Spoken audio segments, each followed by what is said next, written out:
Welcome to Thriving Together, a K-State Extension Douglas County podcast.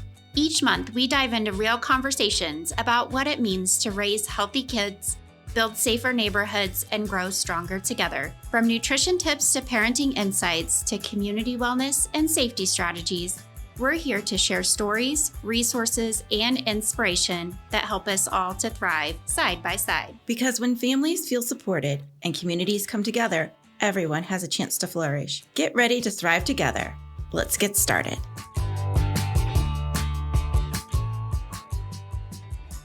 Welcome back. We're here again. Another episode.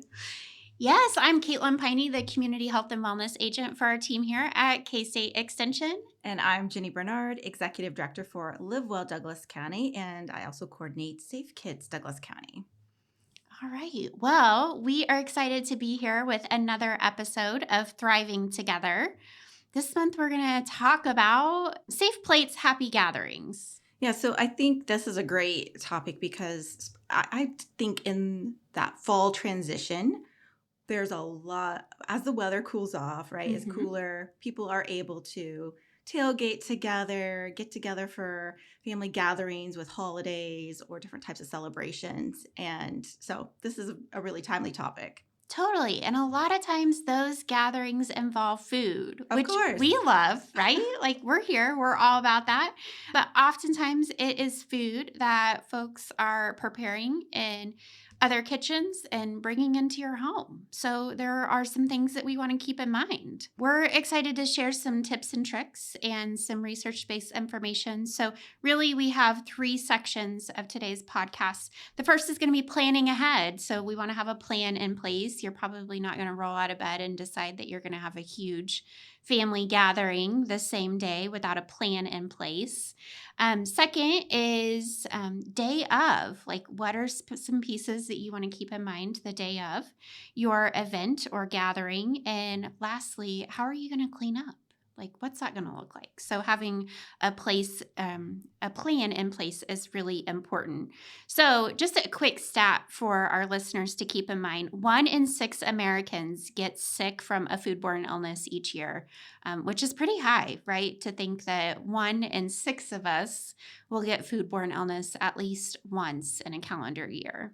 Yeah, and I have definitely read some research that it could be a higher percentage, right? Because a lot of times some folks may be sick and they don't even realize that it's a foodborne illness. Yeah. And so they don't get tested by their doctor to find out what the cause of it is.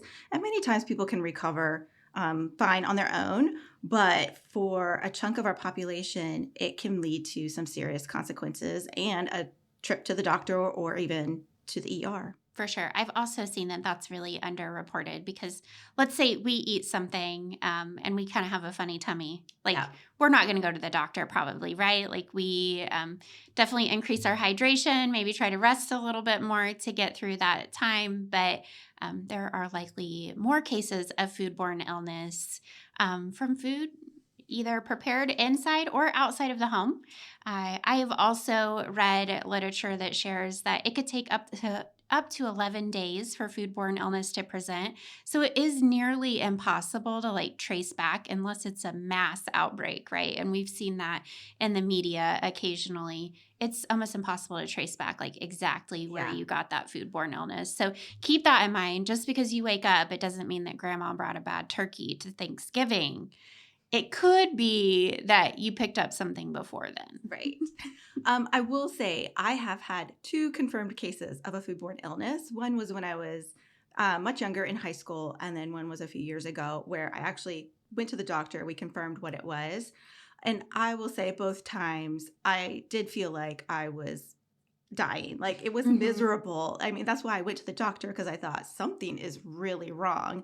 And luckily the normal rest and fluids helped me recover just fine, but it definitely can cause you some concern and send you to the doctor. Totally. So we're sounding pretty doom and gloom here, but we are encouraging people to get together, right? And food is very social. I Yes. think, especially as we move in, right, to the fall months and over winter, it can be very isolating for some people that time of year. I am not a fan of the time change. Can we get that out in the Oh, air? And yeah. is happening sooner rather than later. And so we have less daylight hours, which isn't really helping most of us, right? Our moods. So, keeping in mind that this is a great time to get together, connect over a meal, and we want to give some tips and tricks on how to hopefully do that safely. So, what are some things we should keep in mind when we're planning ahead? So definitely having a little bit of a meal plan for what dishes are going to be coming to the event. This just helps with variety, right? Making sure that we don't all have, 10 of the exact same casseroles showing up, but having variety. And then this helps you also plan about how are we going to transport these dishes safely to wherever it is that we're meeting. And also thinking about once we're at that location, what types of things do we need to maintain a safe temperature while we're there? Do we need to bring an extra cooler? Do we need to make sure we have is there power at the location that we could plug in an extension cord to keep a crock pot hot, or, whatever the item is that we're bringing the food in. So doing some meal planning ahead of time, communicating that with the other folks that are going to be coming to your event or gathering. And then this also even backs it up further so that way, okay, if the event is this day, I'm bringing this item. What needs to happen before that? How long do I need to have, let's say if it's a frozen meat product, how long do I need to have that thawed in my refrigerator so that it's ready to go? So I'm not panicked at the last minute with, my frozen turkey or ham, and I don't have a safe way to cook it. And the event is like in 5 hours, which sometimes happens when people don't Mhm. plan ahead. Yep. Yep. It is. Frequently people will ask about thawing turkeys, which we'll drop a link because I don't want to say a number out loud here, but there is actually a formula to keep in mind. If you have a frozen whole turkey, for instance, how many days ahead of time you should consider thawing that in the refrigerator, which is really your best practice. Yes. We definitely want to avoid using more creative ways that I have heard folks try to thaw turkeys or other frozen foods, such as their dishwasher or Hmm. just setting it outside in the sun. Those are not safe ways to thaw foods out. So we don't want to start off on the wrong foot Yeah. before we even get to the event. Yeah, yeah, that's a good way to get lots of folks sick. I know one thing when we're planning ahead, so I have a really big, overwhelming family, and I know you have a big family too, but they come in from all over, like up to probably a 3 hour drive.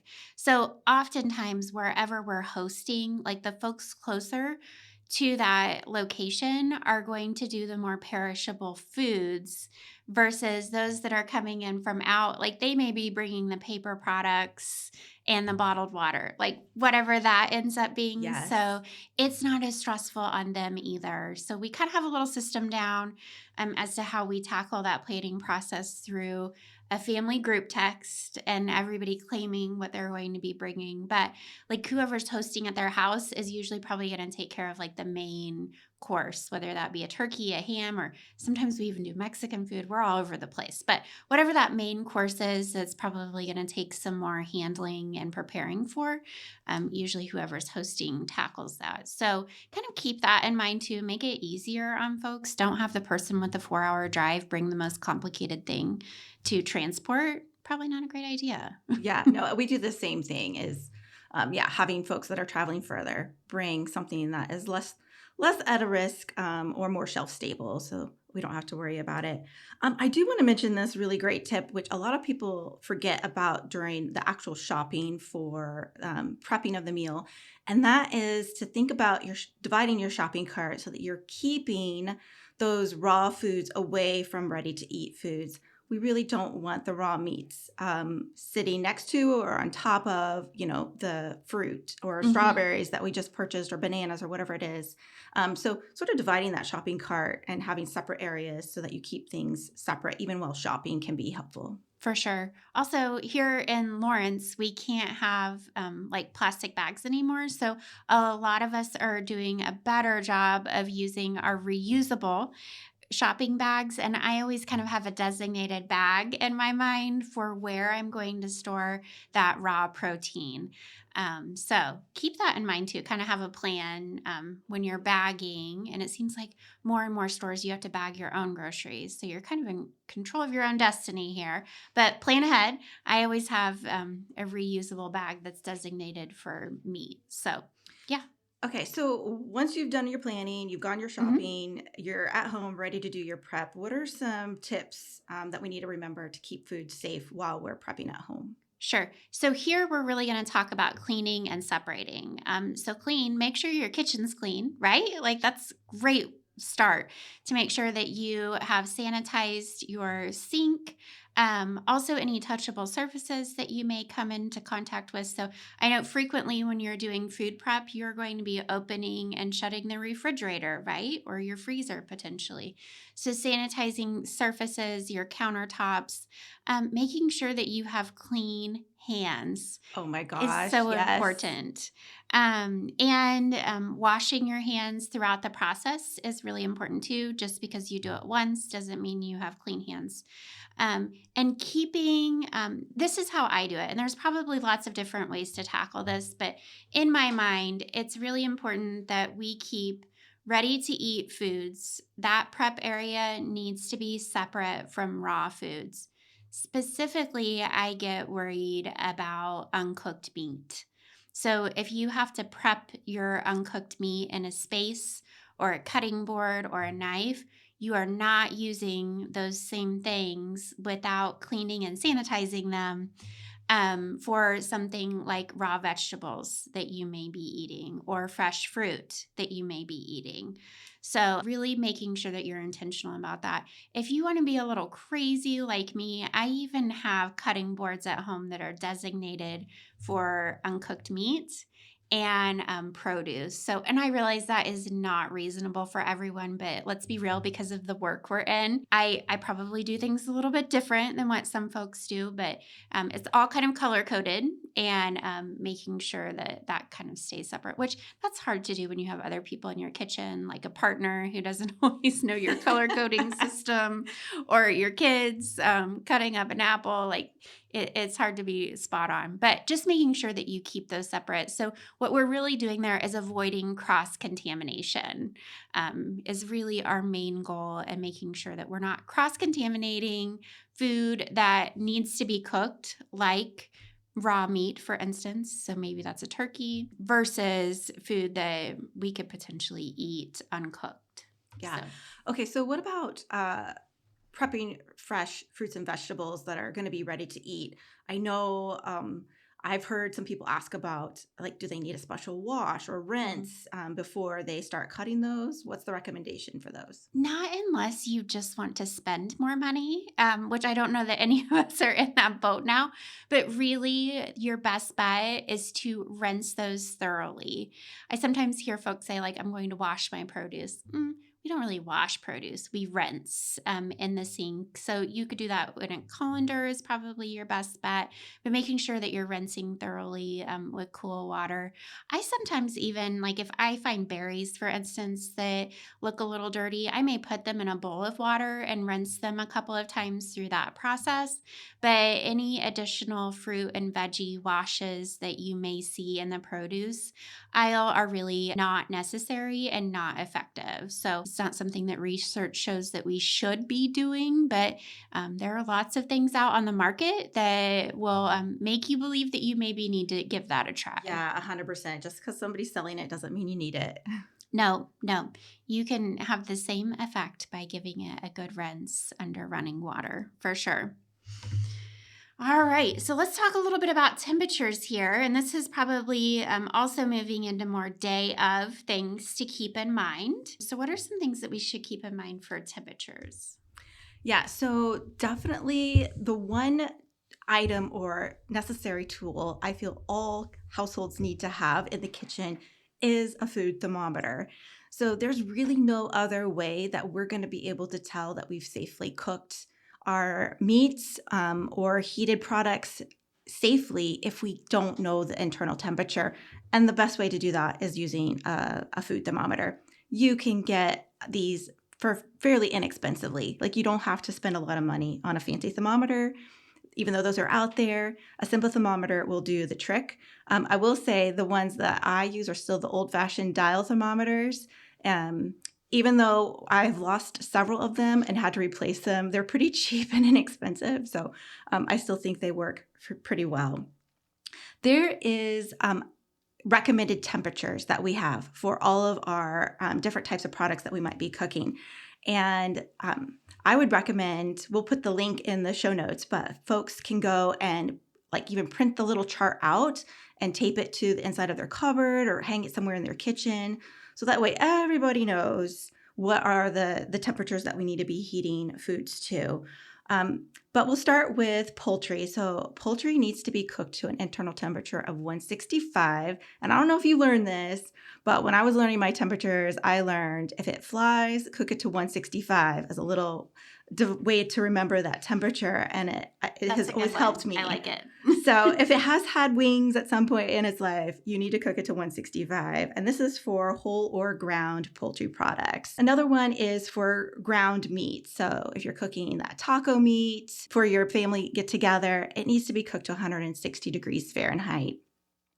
And this is a little bit different because it's not a solid whole product, right? So when you cook that, I sort of like put it into a pile. So it's piled together and then I can easily take the temperature of that. It's so difficult to tell if it's something done. Actually, it's almost impossible to tell if it's done just by looking at the color, right? Mm-hmm. And they've actually done some research out there showing products at different colors and some of them are fully cooked and they will look uncooked and some of them are uncooked, right? It's like crazy how the color tricks our eyes. So don't rely on your eyes to tell you if it's done or not. A couple of other tips: if you're cooking like steaks on the grill, especially for like a tailgating event, we want those at 145 degrees Fahrenheit. And if you didn't know, those whole cuts of meat need a little bit of like resting time.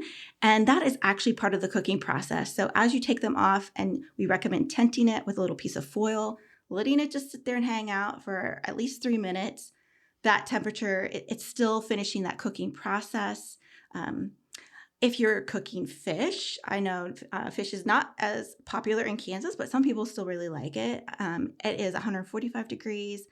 And then back to our first one, any leftovers or casseroles or mixed dishes need to be at 165.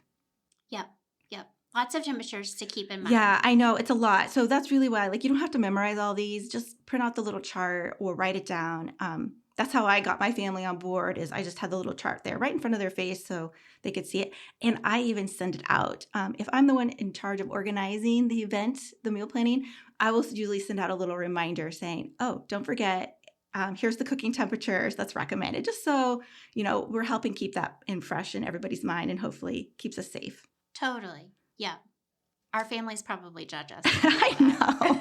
I'm sure we're a part of some conversation. They're like, oh my gosh. Right. Okay, so we talked about how to cook foods and keep them safe, how to prep foods to keep them safe. So we're actually at the event. We're ready to serve our meal and have everybody enjoy it. What are things we should remember when we're serving? Yeah. So have a plan, right? And having that plan, when we look at food safety, like how are we going to keep cold foods cold and hot foods hot is really important. And whatever that looks like. So that may be, like you mentioned, extra cooler space, extra ice packs, extra ice for keeping cold things cold, but also adversely, like how are you going to keep hot things hot? So That may be a crock pot or a roaster that you plug in, making sure you have plenty of outlets for that and what that's going to look like too. This is when I reflect back onto my childhood, and what we practiced probably is not what we practice today, but we do better because we know better, Jenny. It would kind of be like an all day eating ordeal. Starting around lunchtime, there would be food available, and then it would sit out All all day. afternoon. Yeah. I mean, multiple hours. And then the guys would maybe get back from hunting and eat again. The same food that's The still sitting same out. food that's been hanging out, right? And sometimes people might try to, argue with me. And that's where my whole slogan, like, we do better because we know better, piece. So sure, people may not have gotten sick, or maybe people did have a funny tummy the next morning. I'm not sure. But we do better because we know better. So in this case, we're really looking for like that 2-hour window time. And that's for a lot of different reasons. Like, we may not know what temperature exactly that was when we took something out of a cooler that's been transported from somebody's house to the hosting site, for instance. But a 2-hour window is a really conservative window to keep in mind when you're thinking about how long should this food sit out before we pack it up. So that is really getting it all laid out, getting everybody through your buffet line, or getting food passed around a table, which sometimes my family still tries to do, which is really painful. But that may be a practice for you, like whatever that is, just keeping an eye and then having a plan for getting it all packaged up after that 2-hour window is really important. Yeah, no, we've had a similar thing, and getting people okay with putting the food away after we're done eating, and you can get it back out. It's okay. Totally. The food is still there. Yeah. We can get food back out when people are ready to eat again, but it doesn't need to sit out on display all day long for us to look at. No, not a great idea. So if that's something that maybe you have some room for improvement, like have a plan ahead of time, maybe give your family a heads up. We talked about giving people an idea of when they can anticipate change in a prior episode. Same thing. Maybe say like, hey, this year we're going to do a better job of getting this packed up after we get done eating. Okay, well, that's a great segue into what to do with the leftovers. And this is a practice that I really like that my family has started doing. So in the planning part of the meal, we have now added, into addition to paper products being brought, someone is designated to bring the to-go containers. Yeah. So we already have them ready there. And this is almost people's favorite part now, I think, is getting to pick what leftovers they want to take home, so they can package each their own little container and it's ready to go. Like, that's everyone's now favorite part, is the leftovers. Totally. And it cuts down on your food waste. Don't leave all of your food with the host. Yeah. They're probably not wanting that. It's already enough to host. So make sure that you have a plan. They have great little disposable or even reusable takeaway containers that you can bring. And that gives everybody voice and choice also in what they want to take home. I know like my grandmother, for instance, she lives alone. So she really appreciates leftovers because she's probably not making herself a big meal every night. My crew is not a big fan of leftovers, I have to admit, which I'm ashamed of sometimes. So we're probably more selective on what we take home because we don't want to waste it once we get it to our house. So yeah, having a plan, planning ahead is really important. And maybe somebody has a disturbing amount of Tupperware at home. Right. I don't know. They might be ready to share some of that. The other thing that we do is we have some masking tape and a little marker there, so people can label which container belongs to them, so someone doesn't take their leftovers. But then I also encourage people to put the date on there so they know how long this food has been there. We really want folks using those leftovers within the next 3 to 4 days. After that, it's probably not going to be safe to eat anymore. And I always say, if you haven't eaten it within 3 to 4 days, you're probably not going to eat it. No. And it's time to move it on. So just having those supplies there can make it easy for people to remember when they got those leftovers and when it's time to move them on. Yeah, that's a good idea. I like that. Well, those are kind of the big takeaways that we wanted to share today. So we wanted to make sure you had some tips for planning ahead for your family gathering, hosting the day of, and then of course clean up. So we are happy you joined us. Really, the 4 big takeaways for keeping yourself and your friends and family safe are to make sure that you are cleaning, separating, cooking, and chilling your food properly. Yeah, I hope everybody enjoys family time when you get together and have safe meals so that nobody gets sick. That's our ultimate goal. Totally, yes. We want to spread love, not foodborne illness. I love that. Thanks so much.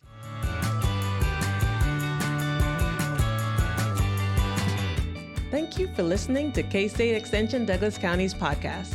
We hope you tune in again for not only more research-based information and resources you can trust, but also good conversation. Until next time.